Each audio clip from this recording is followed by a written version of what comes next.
वालेकुम, welcome to my channel chemistry eta online. आज की इस वीडियो में हम लोग ऑर्गेनिक कंपाउंड के चैप्टर से लेक्चर नंबर 8 को शुरू कर रहे हैं बेटा। पिछली वीडियो में हम लोगों ने ऑर्गेनिक कंपाउंड की क्लासिफिकेशन करा रखी थी पुरानी क्लासिफिकेशन के बेस पर, ठीक है। इस वीडियो में हम लोग ऑर्गेनिक कंपाउंड को क्लासीफाई कर रहे हैं फंक्शनल ग्रुप के बेस पर इस टॉपिक को शुरू होने से पहले हम लोगों को बेसिक टर्म समझने होंगे जो हमारे लिए बहुत आसानी क्रिएट करेगी आगे टॉपिकों में। तो स्टार्ट करते हैं बेटा। सबसे पहले ये कि व्हाट इज हाइड्रोकार्बन। तो हाइड्रोकार्बन हम सब ये बात जानते हैं बेटा कि हाइड्रोकार्बन उन कंपाउंड को बोलते हैं जिसमें कार्बन और हाइड्रोजन इंक्लूड होता है। This is said to hydrocarbon. तो सिंपल सी बात है, अगर हम हाइड्रोकार्बन की बात करा दे तो hydrocarbon is represented by HC, ऐसे कंपाउंड जिसमें कार्बन और हाइड्रोजन हो तो उसको हम हाइड्रोकार्बन बोलते हैं। जैसे मैंने यहाँ पर एग्जांपल लिखवा दिया, दैट इज मीथेन। अगर यहाँ पर मैं दूसरा एग्जांपल लिखवा दूं बेटा C2H6, तो this compound is said to ethane. तो इस किस्म के कंपाउंड जिसमें कार्बन और हाइड्रोजन इंक्लूड हो उसको हाइड्रोकार्बन बोलते हैं। अब देखो बेटा, हाइड्रोकार्बन को हम लोग ब्रॉडली क्लासिफाई करते हैं बेटा टू टाइप्स में। एक क्या होता है बेटा, दैट इज सैचुरेटेड हाइड्रोकार्बन, और दूसरा होता है अनसैचुरेटेड हाइड्रोकार्बन। अब बेटा सैचुरेटेड हाइड्रोकार्बन उस हाइड्रोकार्बन को बोलते हैं जिसमें सारे कार्बनों के दरमियान सिंगल कोवेलेंट बॉन्ड पाए जाए। This is said to saturated hydrocarbon. अब देखो बेटा, अगर हम लोग सैचुरेटेड हाइड्रोकार्बन की बात करा दे तो उनको थोड़ा डिस्क्राइब करते हैं। तो सैचुरेटेड हाइड्रोकार्बन का जो सबसे बड़ा सीरीज है, जो एग्जांपल है, that is alkane series. Alkane का जो जनरल फार्मूला है दैट इज CnH2n+2। n जो है बेटा, this is represent the number of carbon atom. अगर हम लोग n की नंबर यहाँ पर 1 रखते तो फार्मूले में इसको डाल दे बेटा, तो फार्मूला हमारे पास निकल जाएगा CH4। अगर हम लोग n की नंबर यहाँ 2 रखते तो क्या हो जाएगा बेटा, C2, और ये 2 2 जा 4 + 2 हमारे पास 6। सिंपल सी बात है, अगर आपको कार्बन का नंबर दी जाए तो हाइड्रोजन निकालने के लिए उनका डबल और 2 जमा कर दो। मान लिया अगर मैं यहाँ पर n की वैल्यू 3 रख दूं तो क्या आएगा बेटा, यहाँ पर आ जाएगा 3 का डबल 6 और 2 जमा करो, दैट इज 8। अब यहाँ देखो बेटा कि हमारे पास जो इंडिविजुअल कार्बन एटम है उन्हीं की हम लोग को नामें भी आनी चाहिए। जैसे मैं यहाँ पर आपको रिप्रेजेंट कर देता हूँ, एक कार्बन के लिए हम वर्ड क्या इस्तेमाल करते हैं बेटा, मेथ। 2 कार्बन के लिए हम वर्ड क्या इस्तेमाल करेंगे, एथ। और 3 कार्बन के लिए वर्ड क्या इस्तेमाल करेंगे बेटा, प्रो। अब देखो ये हमारे पास क्या है, ये अल्केन सीरीज है, और अल्केन सीरीज में हम ये बात जानते हैं कि ये सारे सिंगल बॉन्ड इसमें पाए जाते हैं कार्बन एटम के दरमियान। तो आखिर में जो वर्ड हम लगाएंगे दैट इज एन। तो मीथेन, ईथेन, प्रोपेन। हम इसके स्ट्रक्चर भी बना सकते हैं। मीथेन का तो यही स्ट्रक्चर हो गया बेटा, यही मॉलिक्यूलर फार्मूला है। और अब देखो ईथेन के लिए हम इस तरीके से करा दे, ये हो गया बेटा CH3, सिंगल बॉन्ड CH3। इसको हम ऐसे भी प्रोपेन को ऐसे लिख सकते हैं, ये हो गया बेटा CH3, ये CH2 और ये CH3। तो ये इसका हमारे पास क्या है, these are the condensed structure of what, propane. अब नेक्स्ट को देखो बेटा, सेकंड वन हमारे पास जो दे रखा है, this is said to unsaturated hydrocarbon. तो अनसैचुरेटेड हाइड्रोकार्बन उन हाइड्रोकार्बन को बोलते हैं जिसमें कम से कम कार्बन एटम के दरमियान या तो एक डबल बॉन्ड होना चाहिए या एक ट्रिपल कोवेलेंट बॉन्ड होना चाहिए। जिसके एग्जांपल हमारे पास अल्कीन और अल्काइन है। तो इसको करते हैं बेटा। अगर हम अनसैचुरेटेड हाइड्रोकार्बन की बात करते हैं तो इसमें हमारे पास बड़ा सीरीज क्या है बेटा, अल्कीन। अल्कीन का जो जनरल फार्मूला है बेटा दैट इज CnH2n, और हमें इसी का n रिप्रेजेंट करता है नंबर ऑफ कार्बन एटम को। अब देखो बेटा, यहां पर मैं लिखवा देता हूं कि कार्बन के दरमियान कम से कम एक सिंगल बॉन्ड होना चाहिए। इसका मतलब क्या है कि अगर n की वैल्यू स्टार्ट होगी तो it will be 2, 3 and so on. अब मुझे बता दो बेटा, अगर यहां पर मैं बना दूं इसका मॉलिक्यूलर फार्मूला, अगर n की वैल्यू 2 रख दूं तो फार्मूला क्या हो जाएगा, बताओ बेटा, क्या होगा बेटा, C2H4।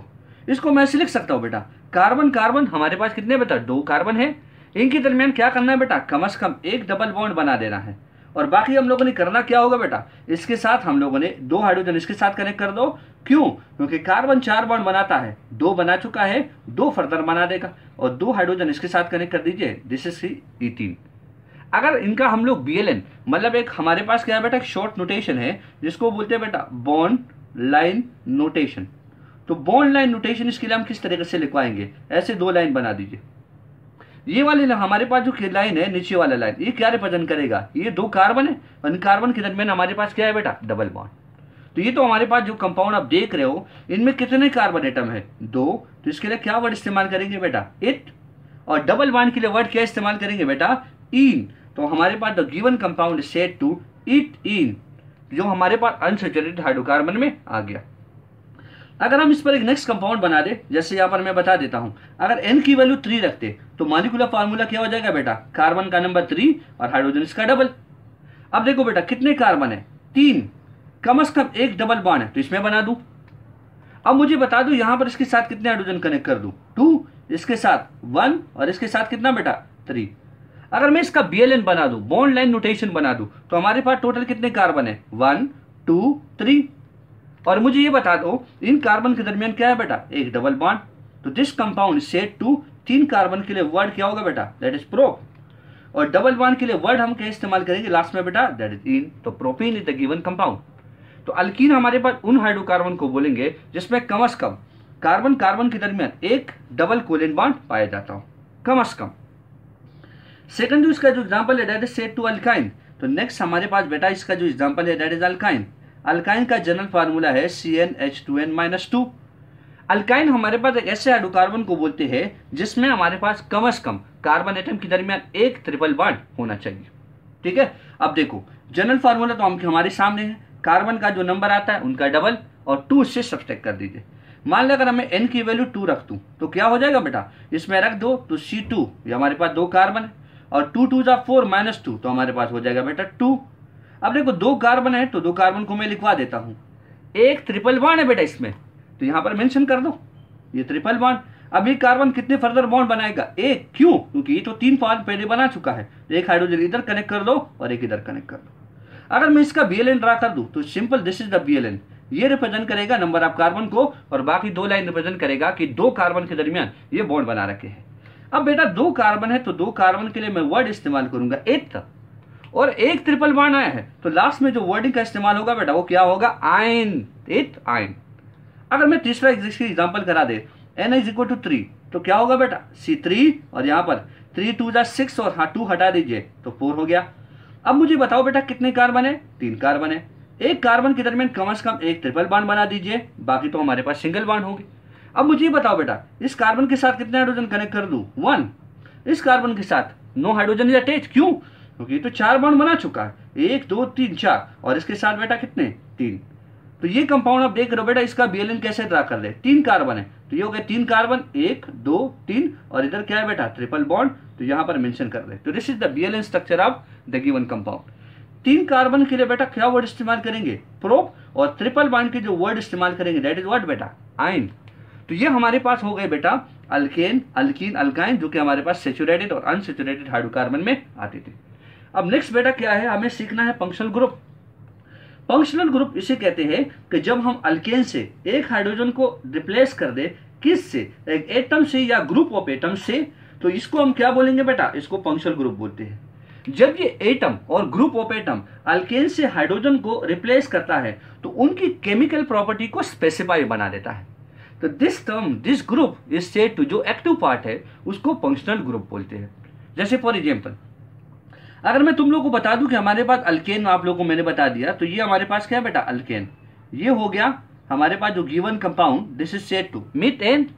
अब मैं क्या करने जाऊं बेटा इस मीथेन में से इस हाइड्रोजन को मैं क्या कर दूं बेटा इसको रिप्लेस कर दूं किससे एक एटम से रिप्लेस कर दूं। मान ले मैं क्लोरीन से इसको रिप्लेस कर दूं तो यहां पर ये क्लोरीन इसकी जगह पर आ जाएगा और जो कंपाउंड हमारे पास बनेगा दैट इज CH3Cl।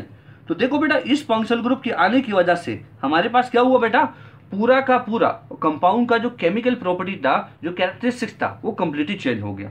या ऐसे भी कर सकते हैं बेटा अगर मान ली यहाँ पर हमारे पास क्या है दिस इज अल्केन जो कि मीथेन है और हमने ग्रुप ऑफ एटम बता दिए ग्रुप ऑफ एटम OH यहाँ पर मान लेते हैं तो OH आ गया बेटा और इन्होंने क्या किया इस हाइड्रोजन को यहाँ से रिप्लेस कर दिया तो क्या होगा बेटा C3 तो अपना है और खुद क्या हो गया इसके साथ जुड़ गया।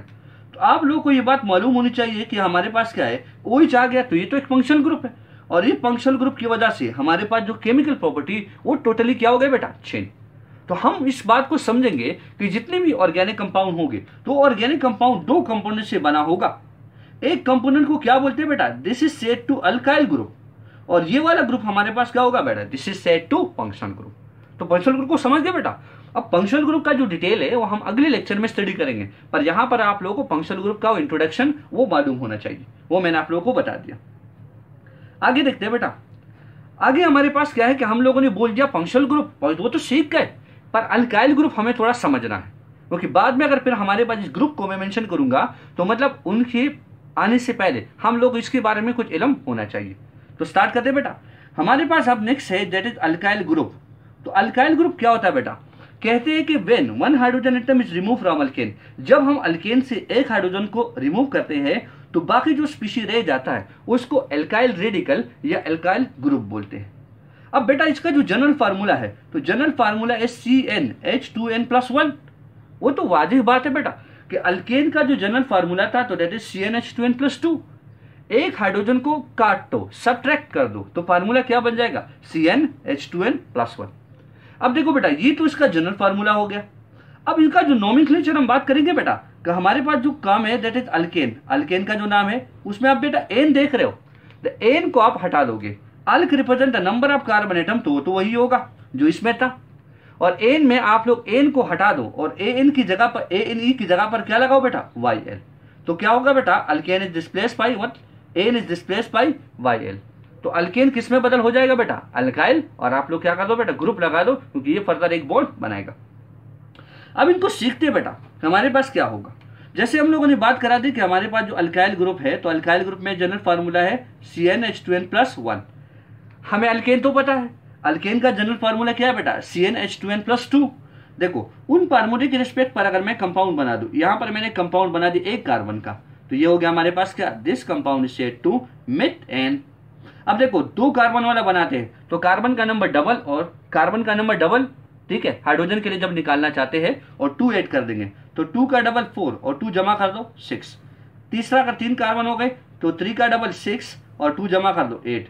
अब ये बात तो हमें खुल के पता है, 2 कार्बन के लिए वर्ड क्या होगा बेटा दैट इज इथ, और 3 कार्बन के लिए वर्ड क्या होगा बेटा दैट इज प्रोप। अब लास्ट में हम क्या लगाएं बेटा, लास्ट में हम लगा देंगे इनके लिए एन। एन क्यों लगाते, because these are saturated hydrocarbon. अब सैचुरेटेड हाइड्रोकार्बन है तो हम लोग लास्ट में लगा देंगे एन, इसका मतलब कार्बन कार्बन के दरमियान क्या है, सारे सिंगल कोवेलेंट बॉन्ड।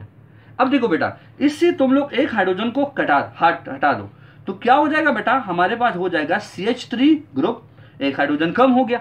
यहां पर इससे एक हाइड्रोजन कम कर दो तो C2H5 हो गया, और इससे एक हाइड्रोजन कम कर दो तो C3H7 हो गया।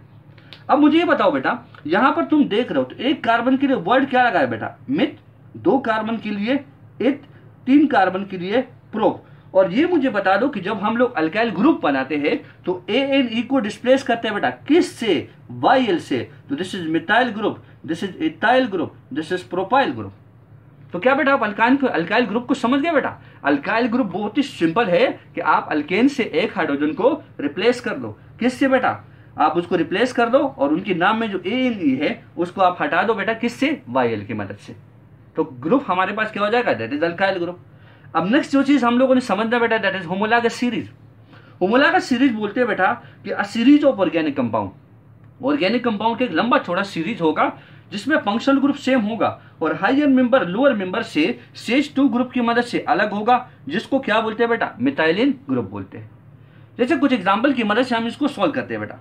अगर मान ले यहां पर मैं अल्केन ले लूं, आप कोई सी भी सीरीज लो, alkane, alkene, alkyne, ether, alcohol, aldehyde, ketone, phenol, कुछ भी लो बेटा, आप लोग किसी भी ग्रुप में किसी भी फंक्शनल ग्रुप की रिस्पेक्ट में इनको करा सकते हो। देखो अल्केन में हम ये बात जानते हैं, यहाँ पर हमारे पास क्या है, मैं 2 कार्बन से शुरू कर देता हूँ तो C2 और यहाँ पर हो जाएगा 6, 3 कार्बन के लिए C3H8, 4 कार्बन के लिए C4H10, 5 कार्बन के लिए C5H12। अब आप लोग मुझे बताओ बेटा इसका जो सबसे छोटा मेंबर था वो क्या था बेटा, CH4। अब मुझे बता दो कि ये छोटा मेंबर लोअर मेंबर और ये हायर मेंबर, इन दोनों में फर्क कितना है बेटा। फर्क ये अगर आप देख दो तो 1 कार्बन का गैप है, यहाँ 4 हाइड्रोजन और यहाँ 6 हाइड्रोजन है तो 2 हाइड्रोजन का फर्क है। तो this group is said to methylene group कि हायर हाइड्रोकार्बन लोअर हाइड्रोकार्बन से मिथाइलिन ग्रुप की बेसिस पर अलग हो जाए तो इसको हम क्या बोलेंगे बेटा, इस सीरीज को हम बोलेंगे होमोलॉगस सीरीज, और इस इंडिविजुअल कंपोनेंट को हम क्या बोलेंगे बेटा, this is said to homolog. यहाँ भी देखो बेटा इस इथेन और प्रोपेन के दरमियान क्या फर्क है, 1 कार्बन का तो फर्क है, यहाँ 2 यहाँ 3 है और हाइड्रोजन यहाँ 6 और यहाँ 8 है तो हमारे पास क्या होगा बेटा, 2 हाइड्रोजन का फर्क है। तो this group is said to methylene group. बात समझ गए बेटा। अब वो एक और बात, अगर हम इथेन की बात कर रहे हैं तो इथेन में हमारे पास कार्बन कार्बन के दरमियान सिंगल बॉन्ड है, प्रोपेन में 3 कार्बन है, ब्यूटेन में 4 कार्बन है और पेंटेन में हमारे पास 5 कार्बन है। अब यहां पर इस बात पर फोकस कर दो बेटा कि ये बोला है कि सीरीज ऑफ ऑर्गेनिक कंपाउंड जिसमें फंक्शनल ग्रुप सेम हो, तो बेटा फंक्शनल ग्रुप अल्केन में क्या होता है बेटा, दैट इज सिंगल बॉन्ड। अब आप सब देख रहे हो बेटा, हमारे पास इस चारों पांचों कंपाउंड में हमारे पास फंक्शनल ग्रुप क्या है, सिंगल बॉन्ड, वो तो सेम है। और ये बात भी क्लियर हो गया कि हायर मेंबर लोअर मेंबर से CH2 मिथाइलिन ग्रुप की बेसिस पर डिफरेंट होता है। तो this series is said to homologous series and this individual component is said to homolog. अब देखो बेटा, हम होमोलॉग की कुछ कैरेक्टरिस्टिक्स को समझते हैं। होमोलॉग की कैरेक्टरिस्टिक्स ये है, होमोलॉगस सीरीज की कैरेक्टरिस्टिक्स ये है कि जिसमें हमारे पास क्या होगा बेटा, आप जो भी स्टडी कर रहे हो उनका हमारे पास जनरल फार्मूला सेम होगा। लेट्स सपोज कर दीजिए यहां पर मैं अल्कोहल का एक एग्जांपल ले लूं, तो अल्कोहल हमारे पास क्या बेटा, यहां पर हो गया हमारे पास क्या, अल्काइल ग्रुप, और अल्काइल ग्रुप के साथ क्या लगा बेटा, OH। This is the functional group of alcohol, जिसको हम अगले लेक्चर में डिटेल से पढ़ेंगे। अब आपको तो ये बात पता चल गया कि R का जो जनरल फार्मूला है दैट इज CnH2n+1 और बड़ा OH फंक्शनल ग्रुप लिख दीजिए। अब देखो बेटा, इसी से हम मेंबर निकाल ले। मेंबर को देखो, अगर मैं पहला मेंबर निकालूं मतलब कार्बन 1 डालूं, तो N की वैल्यू 1 डालने से क्या होगा बेटा, CH3 हो जाएगा और यहाँ फंक्शनल ग्रुप OH है। अगर N की वैल्यू 2 रख दूं तो C2H5 हो जाएगा और वही फंक्शनल ग्रुप। N की वैल्यू 3 तो C3H7 और OH। अब आप लोग मुझे बताओ बेटा कि यहाँ पर आप हायर और लोअर हाइड्रोकार्बन को देखो, इनमें फर्क किसका बेटा, एक कार्बन का और 2 हाइड्रोजन का। हम लोग को ये बात पता चल गया कि इसका जो जनरल फार्मूला होगा ये वाला, दिस इज जनरल फार्मूला, ये जनरल फार्मूला इसके लिए सेम होगा। दूसरी बात क्या बता रखी बेटा, इसका जो फंक्शनल ग्रुप होगा वो फंक्शनल ग्रुप भी हमारे पास क्या होगा बेटा, फंक्शनल ग्रुप भी सेम होगा। जो आप तीनों कंपाउंड में देख रहे हो हमारे पास OH फंक्शनल ग्रुप है। तीसरी बात यह है कि केमिकल प्रॉपर्टी किसी भी कंपाउंड की डिपेंड करती है बेटा फंक्शनल ग्रुप पर। अब यहाँ पर हमारे पास क्या है, मिथेनॉल, इथेनॉल और प्रोपेनॉल, तीनों में हमारे पास क्या है, फंक्शनल ग्रुप हमारे पास सेम है। इसका मतलब इसकी फिजिकल प्रॉपर्टी इसकी केमिकल प्रॉपर्टी क्या होगी बेटा, वो सेम होगी। नेक्स्ट पॉइंट ये है, अगर फंक्शनल ग्रुप सेम है बेटा तो उसकी जो प्रिपरेशन, मेथड ऑफ प्रिपरेशन का जो तरीका है कि हम इस जो कंपाउंड हम तैयार कर रहे हैं, चाहे वो अल्कोहल हो, अल्केन हो, जो भी हो, मतलब अपनी सीरीज की बात कर रहे हैं, अगर उस सीरीज की बात हम करा रहे तो उसके लिए मेथड ऑफ प्रिपरेशन क्या होगा बेटा, वो सेम होगा। और नेक्स्ट ये है बेटा कि अगर हम इसकी फिजिकल प्रॉपर्टी की बात कर रहे हैं तो फिजिकल प्रॉपर्टी इसकी अलग अलग हो सकती है। कैसे, देखो फिजिकल प्रॉपर्टी जो होती है बेटा वो डिपेंड करती है किस पर, मोस्टली ऑर्गेनिक कंपाउंड में मॉलिक्यूलर वेट पर। अब यहां पर मैं बता दूं आप लोगों को कि melting point, boiling point, viscosity, density is directly proportion to molecular weight. जितना एक कंपाउंड का मॉलिक्यूलर वेट हमारे पास हाई होगा उतनी density, viscosity, melting point, boiling point ज्यादा होगी। तो सीधी बात हो गई, अगर मान ली यहां पर मैं कंपाउंड बना दूं, यहां पर मैंने कंपाउंड लिखवा दिया C4H10 और यहां पर एक कंपाउंड है दैट इज C5H12। इन दोनों कंपाउंड को अगर हम देखेंगे बेटा तो इसकी हमारे पास केमिकल प्रॉपर्टी सेम है। क्यों, क्योंकि इसमें हमारे पास सिंगल बॉन्ड फंक्शनल ग्रुप। और इनकी अगर फिजिकल प्रॉपर्टी देखेंगे बेटा तो वो हमारे पास क्या होंगे, अलग अलग होंगे। जैसे हम जानते हैं ब्यूटेन हमारे पास क्या होता है बेटा, these are exist in gaseous state. और हमारे पास जो पेंटेन होता है, तो पेंटेन एक ऐसा कंपाउंड है जो एग्जिस्ट इन लिक्विड स्टेट में एग्जिस्ट करा देता है। तो हम लोग को ये बात समझ गए कि यार हमारे पास फिजिकल प्रॉपर्टी में इसके चेंज आ सकते हैं। बात समझ गए बेटा। तो होमोलॉगस सीरीज में हम लोगों ने इनकी कैरेक्टरिस्टिक्स को अच्छी तरीके से याद रखना है। इन बातों को अच्छी तरीके से याद रखें, इन बातों को अच्छी तरीके से समझे। अगली वीडियो हम जब इंशाल्लाह हम अगली वीडियो को करेंगे तो उसमें हम लोग जितनी भी फंक्शनल ग्रुप है उनको डिटेल से हम पढ़ने वाले हैं इंशाल्लाह। उम्मीद है आप लोगों को वीडियो अच्छी लगी होगी। Thank you for watching my video. Allah Hafiz.